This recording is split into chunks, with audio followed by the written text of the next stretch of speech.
সালামু আলাইকুম। মাত্র কিছুক্ষণ আগেই আমাদের বৈষম্য বিরোধী ছাত্র আন্দোলন থেকে উপদেষ্টা পদে মনোনীত হওয়া নাহিদ পদত্যাগ করেছেন। তো তার পদত্যাগ করার পর তার বেশ কিছু ছবি ভাইরাল হয়েছে। পাশাপাশি ডক্টর ইউনূসের সাথে সেই আলিঙ্গন করা বিশেষ মুহূর্ত দেখে অনেকেই কান্নাও করেছেন, অনেকেই খুশিও হয়েছেন।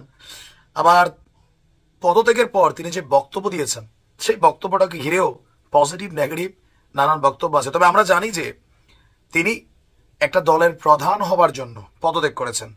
তো দলের প্রধান মানে কি? আগামী দিনের প্রধানমন্ত্রী পদে যাওয়ার জন্যই তিনি পদত্যাগ করেছেন।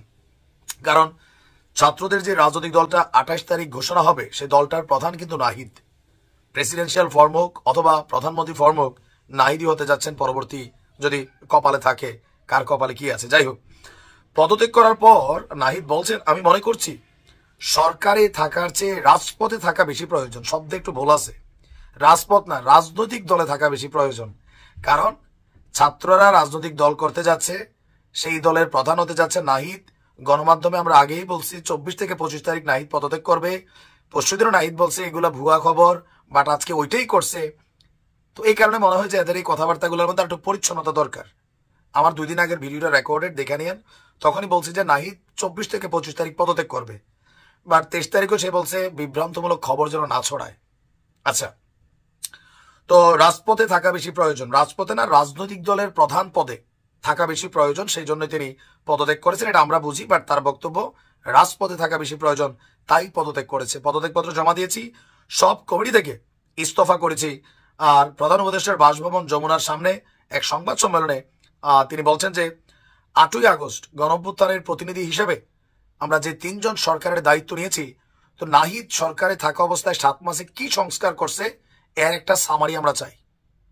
তাহলে আমরা বুঝতে পারবো যে ডক্টর ইউনূসের নেতৃত্বাধীন এই সরকার কতদূর কি করে আসছে। ইভেন তথ্য মন্ত্রণালয়ে তিনি কতটুকু কাজ করে আসছেন এটাও আমরা একটু জানতে চাই। 7 মাস তো মোটামুটি রাষ্ট্রীয় যত প্রটোকল সুযোগ সুবিধা তারা ভোগ করছেন, কোনো মন্ত্রী এমপি থেকে 1 চামচ সুযোগ তারা ছাড় দেন নাই। আমরা এগুলো ক্লিয়ার চাই, কারণ আপনারা খুব গুরুত্বপূর্ণ একটা সময়ে হাজার হাজার মানুষের জীবনের বিনিময়ে আপনারা এই পদটাতে বসছেন। কাজের ক্লিয়ারেন্সটা দেওয়া দরকার ছিল যে গত 7 মাসে ভাই আমি দায়িত্ব নেওয়ার পরে রাষ্ট্রের এই এই কাজগুলো করছে যেগুলো আগে জুনায়েদ আহমেদ পলক করে নাই। আমরা ক্ষমতাকে প্রশ্ন করি, এটা আমাদের কাজ। আচ্ছা, এরপর তিনি বলছেন যে তখন দেশের জাতীয় নিরাপত্তা এবং গণঅভ্যুত্থানের আকাঙ্ক্ষা বাস্তবায়নের জন্য দায়িত্ব গ্রহণ করা যৌক্তিক মনে হয়েছিল। তো গত 6.5 মাস সরকার কাজ করছে, আশানুরূপ ফলাফল পায়নি। তো আমার কাছে মনে হয়েছে সরকারি স্টেবিলিটি আসছে। কোন দিক থেকে আপনি মনে করেন? মানুষ ঘুমাইতে পারেন, আপনারা ঘুমান। মানুষ খাইতে পারেন, আপনারা খান। 10টার পরে ঘর থেকে বের হইতে পারেন না, আপনারা পারেন। তো রাষ্ট্রের কোন জায়গার আপনার কাছে স্টেবিলিটি মনে হচ্ছে? হ্যাঁ, আপনারা কয়েকজনের জন্য স্টেবিলিটি হয়েছে ভাই, আমজনতার জন্য হয় নাই। তিনি বলছেন, ব্যক্তিগতভাবে মনে করি সরকারের বাইরে দেশের যে পরিস্থিতি, সেই পরিস্থিতিতে একটি রাজনৈতিক শক্তি উত্থানের জন্য আমার রাজপথে থাকা প্রয়োজন, ছাত্র জনতার কাতারে থাকা প্রয়োজন। এগুলো রাজনৈতিক বক্তব্য, আমরা বুঝি। আগামীতে ক্ষমতা একবার আপনারা পাইছেন, আবার ক্ষমতার জন্য আপনারা পদত্যাগ করছেন, এগুলো মানুষের কাছে ক্লিয়ার। তো যাই হোক, এই পুরা ছাত্র অভ্যুত্থানের মধ্যে এজ এ ক্যারেক্টার হিসাবে, হেভি ক্যারেক্টার হিসাবে আমার কাছে নাহিদ রে পছন্দ। যে ছাত্র জনতার যে রাজনৈতিক দল আসবে, এটার প্রধান কে হবে আমার মধ্যে অনেক চিন্তা ছিল। যখন নাহিদের নাম শুনছি মনে হয়েছে ফুল টিমের মধ্যে একটু দায়িত্বশীল পোলা, কথা কম বলে, বাট যেটা বলে বুলেটের মতন বলে, পার্সোনালিটিও শক্ত, আর আছে নেতৃত্বে দেওয়ার মতন কোয়ালিটি আছে। তবে বক্তব্যগুলোতে একটু রাজনৈতিক 10 জনের মতন হয়ে গেছে আর কি। যাই হোক, বেস্ট অফ লাক নাহিদ। আমরা আশা করি আগামী দিনে তিনি তার দলকে সঠিক নেতৃত্ব দিবেন, দেশের কল্যাণে কাজ করবেন।